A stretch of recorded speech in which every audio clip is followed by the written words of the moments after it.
بسم اللہ الرحمن الرحیم۔ عزیزانیوں، اس مقالے کی وضاحت کا کوئی گوشہ باقی نہیں رہا ہے اور بڑی عمدگی سے وضاحتیں کی گئی ہیں، ایک سے ایک نے بڑھ چڑھ کر علم کے، حکمت کے اور تعویل کے نکات کو بیان کیا۔ بڑا مزہ آیا اور بہت ہی خوب۔ لیکن ایک فکر یہ ہے کہ ہم چاہتے ہیں کہ جو باقی ہمارے عزیزان ہیں وہ بھی اس میدان میں آگے بڑھیں اور حوصلہ افزا ترقی کریں۔ ہماری خواہش اور تمنا ہر وقت یہی ہے۔ تاہم مایوسی نہیں، انشاءاللہ آپ جو اس لگن سے یہاں آیا کرتے ہیں، اس سے ظاہر ہے کہ آپ سب ہر خواہ ترقی کریں گے۔ پھر بھی میں بہت ہی شوق سے یا عاجزی سے گزارش کرتا ہوں کہ آپ اس میں کافی ترقی کریں، اور جس طرح کل کہا گیا تھا کہ زندگی کا ایک حصہ اس میں صرف ہو رہا ہے۔ وقت جو ہے گران قدر ہے، گران مایہ ہے، اور وقت اور کچھ نہیں، عمر کا ایک حصہ ہے، لہذا آپ بہت ہی اس میں کوشش کریں۔ تو آپ کو یہ علم ہونا چاہیے کہ قرآنی الفاظ کسی عام کتاب کے الفاظ کی طرح نہیں ہیں، یہ بہت ہی منتخب الفاظ ہیں، اور خدا کے انتخاب کا کیا کہنا۔ خداوند عالم نے اپنے علم سے یہ جان لیا تھا کہ عربی زبان میں اس کی آخری کتاب نازل ہونے والی ہے، اس لیے خداوند عالم نے عربی زبان کی خوب تربیت کی، خوب اس کی نشو نمائی ہوئی، خوب اس کا جو ادب ہے وہ آگے بڑھا، اور خوب اس میں شعر و شاعری ہوئی، اور نزول قرآن سے پیشتر اس پر بہت کچھ کام ہوا۔ پھر خداوند عالم نے عربی زبان میں سے الفاظ کو ہر لحاظ سے اور ہر معنی کے اعتبار سے چن لیا، اور ان منتخب الفاظ میں قرآن کو نازل فرمایا۔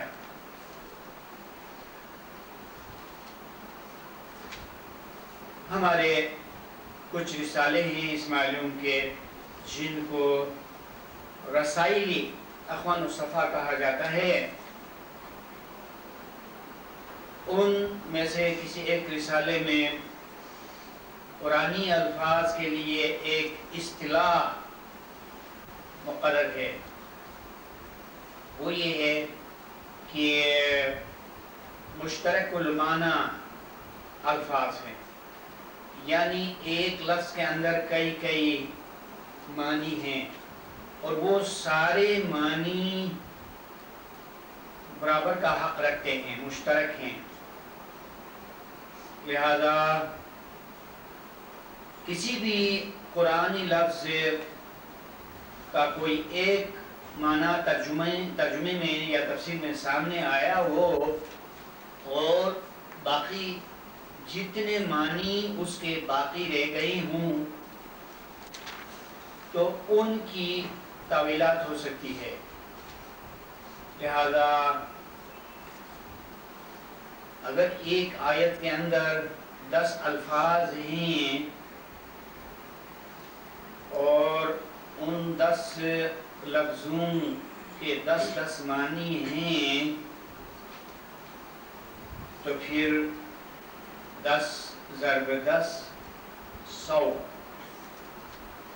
100 تاویلات ہو سکتی ہیں، کیونکہ اس کے اندر ہر لفظ کے اعتبار سے ایک جداگانہ تعویل ہوگی۔ بس اسی اعتبار سے سورہ اسد گو کی صرف 3 آیات پر مشتمل ہے، لیکن اس کی تعویلات بہت زیادہ وسیع ہو سکتی ہیں۔ سب سے پہلے لیجئے بسم اللہ الرحمن الرحیم، والعصر۔ واو عربی میں کسی جملے کے شروع میں آئے تو یہ حلفیہ اور قسمیہ قرار پاتا ہے، درمیان میں آئے تو الفاظ کو جوڑتا ہے۔ جس طرح اردو میں 2 لفظوں کو یا 2 جملوں کو یا 2 ناموں کو ملانے کے لیے آپ اور کا لفظ استعمال کرتے ہیں، اس اور سے اگلا اور پچھلا جملہ یا الفاظ ملتے ہیں۔ جیسے حامد اور محمود آئے تو یہاں پر اور نے حامد اور محمود کو آپس میں ملایا۔ اس طرح اگر عربی میں درمیان میں واو آئے تو وہ واو عاطفہ کہلاتا ہے، لیکن کسی جملہ کے شروع میں آئے اور خصوصاً کسی سورت یا کسی سورہ کے آغاز میں واو آئے تو یہ قسم کے لیے آتا ہے۔ خدا فرماتا ہے زمانے کی قسم۔ اور یہاں یہ بھی یاد رکھیے گا کہ ہمارے بزرگان دین نے اپنی گرانمایہ کتابوں میں جس قدر بھی تعویلات کی ہیں اور ان تعویلات خدا کی قسم کا ذکر آیا ہے، اس سے پتہ چلتا ہے کہ ہمیشہ اور ہر بار خداوند تعالیٰ نے حدود دین میں سے کسی ایک یا چند کی قسم کھائی ہے۔ آج آپ یہ نقطہ نوٹ کر لیں، ہمیشہ اور ہر بار خدا نے حدود دین کے سوا اور کسی چیز کی قسم نہیں کھائی ہے۔ بظاہر الفاظ کچھ اور ہیں، لیکن ان الفاظ کے پس منظر میں جو تعویل ہے، اس تعویل کے بیان میں حدود دین کا ذکر ملتا ہے۔ مثلا عقل کلی، نفس کلی، ناطق، اساس، امام، حجت وغیرہ، انہی قدسیوں کی اللہ قسم کھاتا ہے، چونکہ دین حق میں دیکھا جائے تو خدا کے نزدیک جو سب سے افضل چیزیں ہیں وہ حدود دین ہی ہیں۔ یہ تو آپ جان چکے ہیں کہ اللہ جو قسم کھاتا ہے اس کی تھوڑی سی مشابہت ہوتی ہے انسان کی قسم سے، کلی طور پر نہیں۔ اور وہ مشابہت یہ ہے کہ انسان بغیر ضرورت کے قسم نہیں کھاتا، اور جہاں کسی بات پر باور کرانا ہوتا ہے اور جہاں کسی چیز کی طرف بھرپور توجہ دلانی ہوتی ہے وہاں انسان قسم کھاتا ہے۔ اور دوسری بات انسان کے قسم میں یہ پائی جاتی ہے کہ انسان ہمیشہ کسی عزیز و محترم شخصیت سے یا ہستی سے یا شے سے قسم کھاتا ہے، اور کبھی انسان ادنا چیزوں کی قسم نہیں کھاتا۔ یعنی مطلب اس کا یہ ہوا کہ انسان ہمیشہ اور ہر وقت اپنے سے برتر چیزوں کی قسم کھاتا ہے، کیونکہ انسان اپنے سے برتر چیزیں پاتا ہے۔ لیکن جیسا کہ میں نے ابھی بھی کہا تھا کہ تھوڑی سی خدا کی قسم اور انسان کی قسم میں مماثلت اور مشابہت تو پائی جاتی ہے، لیکن کلی طور پر ایک جیسی بات نہیں ہوتی، اس لیے کہ خدا سے برتر کوئی شے نہیں ہے کہ خدا اپنی ذات سے کسی برتر شے سے قسم کھائے۔ ہاں، اس کی جگہ پر خدا ایسا کرتا ہے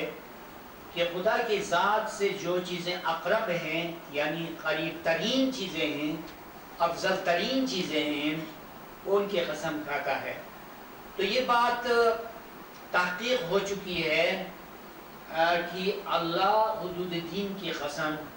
کھاتا ہے جب بھی وہ چاہتا ہے۔ لہذا یہاں جس چیز کی قسم کھائی ہے وہ تنہا ایک چیز ہے، یعنی اساس ہے جو حدود دین میں سے ہے، اور اساس کی اہمیت پر گفتگو ہوئی جو ہماری پہلی اسکالر بیٹی نے آپ کو بتایا کہ اسلام میں اور دین میں اگر اساس کی شناخت رہ جاتی ہے یا اساس کی شناخت کسی کو حاصل نہیں ہوتی ہے تو یہی سب سے بڑا بنیادی خسارہ ہے، کیونکہ اور بعد کے جو خسارے ہیں وہ اسی خسارے کے نتیجے میں آتے ہیں۔ اگرچہ ہم نے کہا کہ بہشت کی سلطنت نہیں ملتی ہے تو یہ تو بات کی چیز ہے، لیکن بنیادی چیز یہ ہے کہ اساس کی شناخت کا نہ ہونا بہت بڑا بنیادی خسارہ ہے۔ لہذا آپ کو بتایا گیا کہ 5 نمازوں کے سلسلے میں نماز وسطیٰ جس سے چھوٹ جاتی ہے اور اس کا گویا مال اور اولاد ضائع ہو جاتی ہے۔ تو یہ اشارہ تھا کہ جس کسی کو اساس یعنی علی جو پیغمبر کے برحق جانشین ہیں ان کی شناخت نہ ہو تو ان سے وابستگی نہ ہو تو یہ بہت بڑا خسارہ ہوتا ہے۔ تو خداوند عالم نے اسی طرح انسانوں کو بتایا اور اساس کی اہمیت کا یہاں ذکر ہوا اور فرمایا گیا کہ والعصر ان الانسان لفی خسر، اس میں سارے انسانوں کا خسارہ ہے۔ پھر اس کے بعد کچھ لوگوں کو مستثنیٰ قرار دیا جاتا ہے، الا الذین آمنوا، لیکن اس خسارے میں وہ لوگ شامل نہیں جیسا کہ کما حق انہوں نے ایمان لایا وعملوا الصالحات اور نیک کام کیے، وتواصوا بالحق وتواصوا بالصبر۔ اب یہاں پر ایک بہت بڑا نقطہ ہے، وہ کہ میں نے مقالے میں اس نقطے کو بیان تو کیا ہے، لیکن یہاں میں ایک سوال کو اٹھانا چاہتا ہوں تاکہ آپ کو اس نقطے کی طرف توجہ ہو جائے۔ یہ تو آپ کو بتایا گیا کہ ایمان لانا صرف کلمہ کہنا کافی نہیں ہے، یہاں درجہ کمال کا ایمان مراد ہے، اور خدا چوٹی کی باتیں کرتا ہے، درمیان کی بات نہیں کرتا، اور جو سب سے بلندی کا ایمان ہے، جو سب سے کامل ایمان ہے اور جو کامل ترین ایمان ہے اسی کا ذکر فرماتا ہے، اس لیے کہ وہ خدا ہے۔ اور خدا کا معیار کیسا ہوگا؟ خدا کا معیار خدا کے مطابق ہوگا۔ انسان کا معیار جس طرح اس کی عقل و دانش کے مطابق، اس کی رسائی کے مطابق ہوتا ہے، تو خدا کی کسوٹی بہت ہی بلند ترین ہوتی ہے۔ لہذا یہاں ایمان کامل کا ذکر ہے، آخری درجے کے ایمان کا ذکر ہے، اور جو عملی صالح ہے یا نیک اعمال ہے وہ بھی خدا کے معیار کے مطابق، کہ جو نیک اعمال خدا کے نزدیک پسندیدہ ہیں یا جو نیک اعمال خدا کو مقصود ہیں اور جیسے نیک اعمال وہ چاہتا ہے ان نیک اعمال کی بات ہے۔ اس کے بعد جس سوال کا میں نے ابھی ذکر کیا تھا وہ سوال اب آتا ہے وَتَوَاصَوْا بِالْحَقِّ وَتَوَاصَوْا بِالصَّبْرِ، تو آپس میں حق کے بارے میں، حقیقت کے بارے میں وصیت کرتے ہیں اور صبر کے بارے میں وصیت کرتے ہیں۔ تو سوال یہاں پر ہے، آپس میں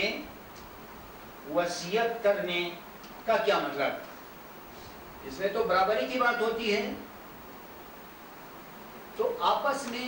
چھوٹے بڑے سب آ گئے، اس میں کوئی شاگرد کوئی استاد نہیں رہا، یہ کیا معاملہ ہے؟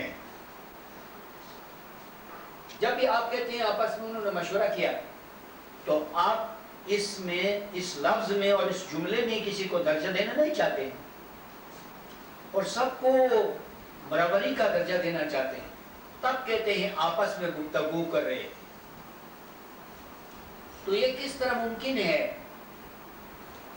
کہ حالانکہ ابھی ہم نے حدود دین کا ذکر کیا تھا کہ حدود دین ہوتے ہیں، اعلیٰ حدود ہوتے ہیں، ادنا حدود ہوتے ہیں، درجات ہوتے ہیں۔ جب بھی آپ کہتے ہیں درجات تو وہ کسی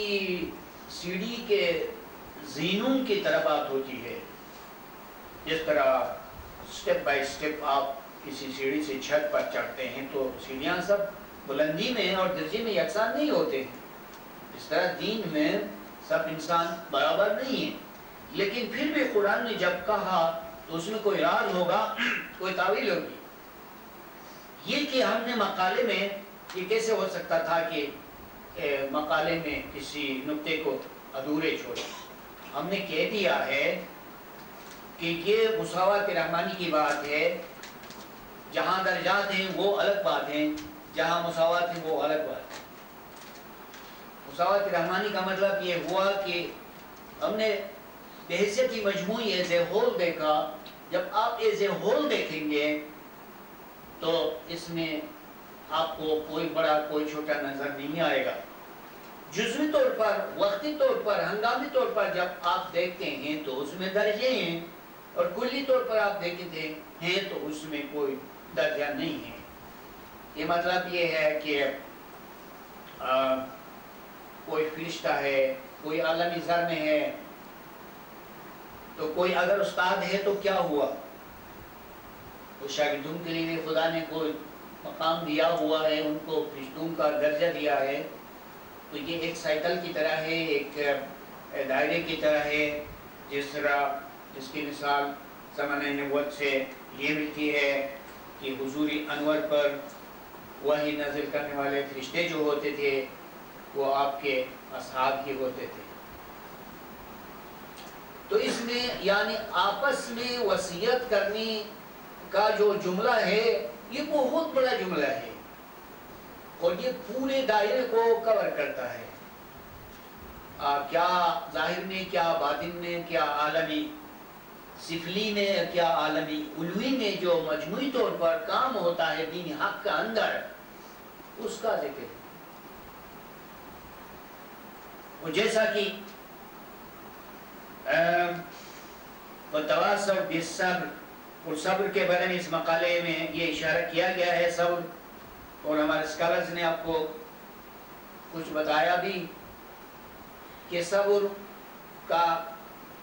کوئی چھوٹے سے چھوٹا مقام بھی ہے اور بڑے سے بڑا مقام بھی ہے، لیکن صبر کا اصل مقام وہ ہے کہ کوئی شخص منازل روحانیت سے آگے گزرتا ہے اور روحانی سفر پر ہے، اس پر بہت بڑی سختیاں گزرتی ہیں، تب وہ صبر کرتا ہے، تو وہ صبر ہے۔ جیسا کہ ابھی میں نے کہا تھا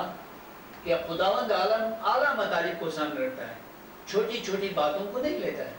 انسان کا کام ہے کہ وہ چھوٹی چھوٹی باتوں کو لیتا ہے، کیونکہ اس کی نظر محدود ہے، اس کی عقل جزوی ہے، لیکن خدا اپنی مملکت میں، اپنی بادشاہی میں جو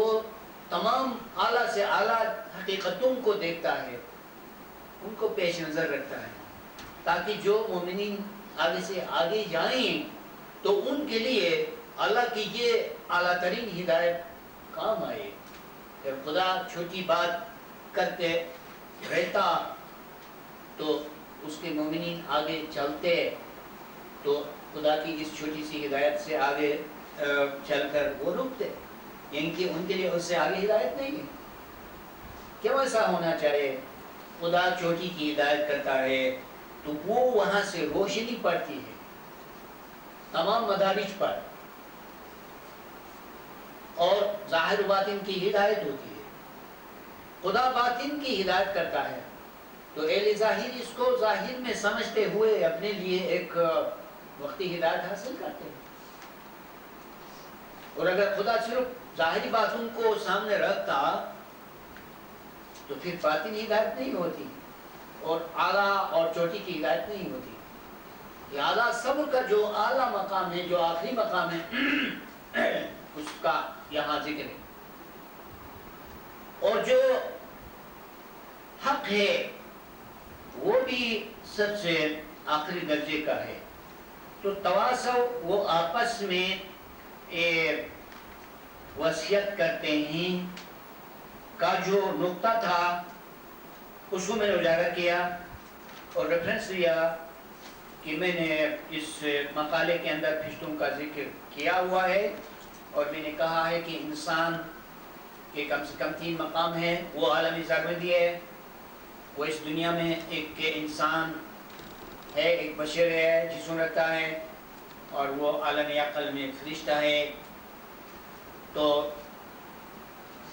اس نعمت کی پہچان سے مومن کو